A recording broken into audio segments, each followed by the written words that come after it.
नमस्कार बच्चों। एक छोटी सी बात से मैं अपना आज का लेसन हम शुरू करेंगे। किसी ने गालिब से पूछा, कैसे हो?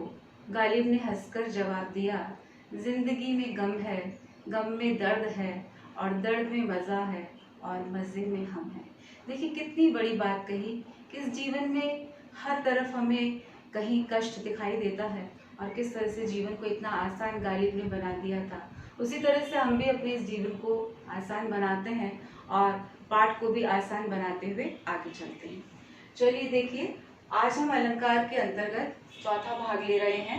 हम शब्दालंकार पढ़ चुके हैं और अर्थालंकार में उपमा अलंकार पढ़ चुके हैं। अर्थालंकार का अभिप्राय आप समझ ही गए होंगे कि जहाँ अर्थ के माध्यम से काव्य में चमत्कार उत्पन्न किया जाता है या उसके भावों की अभिवृद्धि की जाती है। अब देखिए, अर्थालंकार में हम तीसरा अलंकार ले रहे हैं, रूपक अलंकार।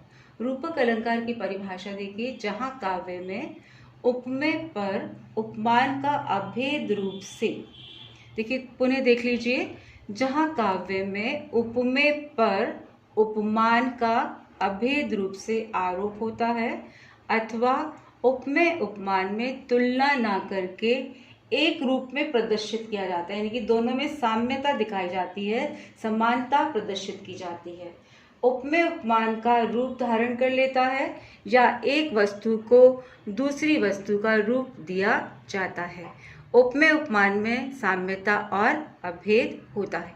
अगर हम आसान भाषा में कहें, उपमेय शब्द से अभिप्राय है वह वस्तु जिसको हम उपमान देते हैं, जिसकी हम किसी अन्य वस्तु से तुलना करते हैं, वह उपमान कहलाता है। जैसे चंद्र है, चंद्रमुखी की बात हो रही है तो मुख तो क्या है, उपमेय है, और उपमान चंद्र है, चंद्रमा है। तो एक बात दोबारा से समझ लें कि रूपक अलंकार में उपमेय उपमान में जो है अभेद दिखाया जाता है, दोनों में समानता दिखाई जाती है। इसमें किसी प्रकार के कोई वाचक शब्दों का प्रयोग नहीं किया जाता, जबकि योजक चिन्ह का प्रयोग करके दोनों में साम्यता दिखाई जाती है। अलंकार के जो भेद हैं, मतलब रूपक के जो भेद हैं, वो देखिए, सांग रूपक, दूसरा है निरंग रूपक, तीसरा है पारंपरिक रूपक। अब हम उदाहरण के माध्यम से इसकी परिभाषा, इनकी रूपक की परिभाषा उदाहरण के माध्यम से और अधिक स्पष्ट हो जाएगी। देखिए, पहला उदाहरण है, उदित उदयगिरि मंच पर रघुवर बाल पतंग विकसे संत सरोज सब हर्षे लोचन भृंग। देखिए, उदयगिरि का अर्थ है जहाँ से सूर्य उदित होता है, यानी कि मंच, उदयगिरि मंच आरोपित किया गया है। और रघुवर जो बाल पतंग है, यानी कि सूर्य का जो प्रारंभिक रूप है, जो अरुण स्वरूप जो है वह उदित होता है। तो जो पतंग अर्थात जो सूर्य है वह, उसमें राम का आरोप है। और विकसे संत सरोज सब हर्षे लोचन भृंग, सूर्य के उदित होने पर या राम के प्रकट हो जाने पर संत सरोज मतलब पंकज, और उनके जो लोचन हैं वह हर्षित हो जाते हैं। यहाँ पे भ्रमर से है, यानी कि जैसे ही सरोज कमल पंकज जो है खिल जाते हैं और उन पर भ्रंग जो है वह भ्रमित होने लगता है या फिर गुंजार करने लगता है। एक बार पुनः समझ लें, उदित उदयगिरि मंच पर रघुवर बाल पतंग विकसे संत सरोज सब हर्षे लोचन भंग। उदयगिरि मंच, रघुवर सूर्य, और संत में सरोज और लोचन में भृंग का आरोप किया गया है। दूसरा उदाहरण देखिए, हरिमुख पंकज ध्रुव धनुष खंजन लोचन मित बिंब अधर कुंडल मकर बसे रहत मुँह चित। हरि के मुख को जो आरोपित किया गया है वो पंकज, कमल का पुष्प, ध्रुव, धनुष, खंजन, लोचन, इनकी जो लोचन है वो खंजन है, और जो अधर है उसमें बिंब फल का आरोप है, कुंडल में मकर का आरोप है। इस प्रकार से जो है उपमेय और उपमान का अंतर स्पष्ट नहीं होता है, उपमेय और उपमान में अभेद दिखाया जाता है। तीसरा उदाहरण देखिए, पायो जी मैंने राम रतन धन पायो। मीरा ने यूं नहीं कहा कि राम रूपी रतन प्राप्त किया है, बल्कि उन्होंने कहा कि मैंने राम रतन प्राप्त कर लिया है। तो यहाँ पे उपमेय और उपमान में किसी प्रकार का अभेद दिखाई नहीं देता है, बल्कि योजक चिन्ह दिखाई देता है।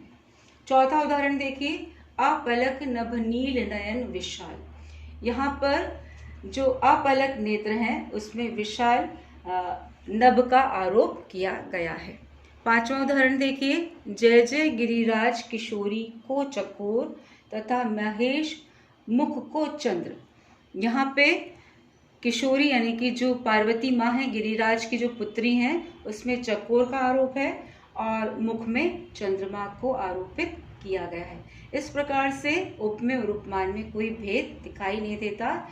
इन उदाहरण और परिभाषा के माध्यम से हम कह सकते हैं कि वाचक शब्दों के स्थान पर अधिकांशतः योजक चिन्हों का प्रयोग किया जाता है और उपमेय और उपमान में किसी प्रकार की कोई समानता नहीं होती, बल्कि अभेद होता है और उपमेय उपमान में भेद कर पाना थोड़ा कठिन हो जाता है।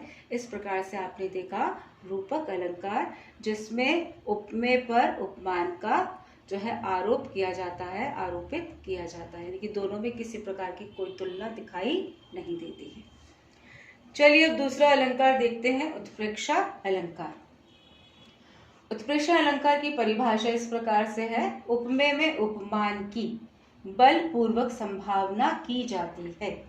देखिए दोबारा से देखिए, यहाँ जहाँ हम रूपक में पढ़ रहे थे वहाँ उपमेय उपमान का कोई भेद नहीं था, बल्कि आरोप के रूप में उसे आरोपित किया जाता था। और यहाँ पे उपमेय में उपमान की बलपूर्वक संभावना की जाती है और उपमेय को उपमान से भिन्न माना जाता है। संभावना अथवा वाचक शब्दों में मानो, जानो, मनु, जनु, ज्यों, मनहु और जनहु का प्रयोग किया जाता है। देखिए पहला उदाहरण, इसके माध्यम से परिभाषा और अधिक स्पष्ट हो जाएगी। नयन मानो कमल, जो नेत्र हैं वो मानो कमल की तरह हैं। तो हमने इसमें कमल में उपमान में हमने क्या कर दी, संभावना, बलपूर्वक संभावना प्रकट की है। दूसरा उदाहरण देखिए, सिर फट गया उसका वही मानो अरुण रंग का घड़ा। अब देखिए सिर किस प्रकार से फटा, जैसे मानो कि अरुण मतलब लाल रंग का घड़ा टूटा हो या फूट गया हो। तीसरा देखिए, सखी सोहत गोपाल के उर गुंजन की माल, बाहर सोहत मनु पिए दवा नल की ज्वाल। तो सखी ने किस प्रकार से कहा कि श्री कृष्ण के हृदय पर गुंजन की माल सुशोभित होती है, मानो जैसे दवानल की ज्वाला हो। चौथा उदाहरण देखिए, ले चला साथ में तुझे कनक, जो भिक्षुक लेकर स्वर्ण। जिस प्रकार से भिक्षुक एक भिखारी धतूरे को अपने पास लेकर बड़े छुपा कर चलता है, उसी प्रकार से जो एक सामान्य व्यक्ति है वह कनक को उस प्रकार से ले जाता है। यानी कि हमने उपमेय में उपमान की बलपूर्वक संभावना की है और इसमें वाचक शब्द के रूप में ज्यों लिया है। ले चला साथ में तुझे। चलिए पांचवा देखिए उदाहरण, कहती हुई यूं उत्तरा के नेत्र जल से भर गए, हिमकणों से पूर्ण मानो हो गए पंकज नहीं। यहाँ पर देखिए उत्तरा के जो नेत्र हैं जल से इस प्रकार से भर गए, मानो ऐसा प्रतीत हो रहा था जैसे कमल के फूलों पर ओस के कणों की छटा हो। तो यहाँ पर इन उदाहरणों के माध्यम से स्पष्ट हो गया होगा कि उपमेय में उपमान की बलपूर्वक संभावना की जाती है और मानो, जानो, मनु, जनु, ज्यों, मनहु और जनहु शब्दों का प्रयोग किया जाता है। तो आज हमने पढ़ा रूपक और उत्प्रेक्षा अलंकार। जो आपका अभ्यास का कार्य है, अभ्यास के कार्य में मैंने लिया है उपमा, रूपक तथा उत्प्रेक्षा में क्या अंतर है, इस अंतर को उदाहरण के द्वारा स्पष्ट करना है। देखिए मैंने एक ऊपर उदाहरण लेकर उसको स्पष्ट भी किया है। देखिए जब उपमा लिखेंगे तो क्या लिखेंगे, कमल से नयन या कमल से नेत्र, तो इसमें उपमा अलंकार है। फिर रूपक देखिए कमल नयन, इसमें योजक चिन्ह है और इसमें किसी प्रकार का कोई भेद नहीं है। उपमेय उपमान में भेद कर पाना मुश्किल होता है। उसी प्रकार से उत्प्रेक्षा अलंकार देखिए, इसमें नयन मानो कमल, यानी कि इसमें उपमेय की उपमान में संभावना की गई है। मानो जनु का इस प्रकार के योजक शब्दों का या वाचक शब्दों का प्रयोग किया जाता है। तो आप जो है उदाहरण के माध्यम से करेंगे तो स्पष्ट हो जाएगा कि उपमा, रूपक और उत्प्रेक्षा में क्या अलंकार है। आशा है कि आप सभी को आज का ये अध्याय समझ में आ गया होगा और आप इसका अभ्यास करें, घर पे अभ्यास करें और इसको उत्तर पुस्तिका में इस प्रश्न का उत्तर लिखें। और जो भी आपके सुझाव हैं, जो भी कमेंट हैं, वो कमेंट बॉक्स में लिखें। सब्सक्राइब करें और ज़्यादा से ज़्यादा इस वीडियो को जो है शेयर करें, जिससे आपकी तरह अन्य बच्चे भी इसका लाभ उठा सके। धन्यवाद, नमस्कार।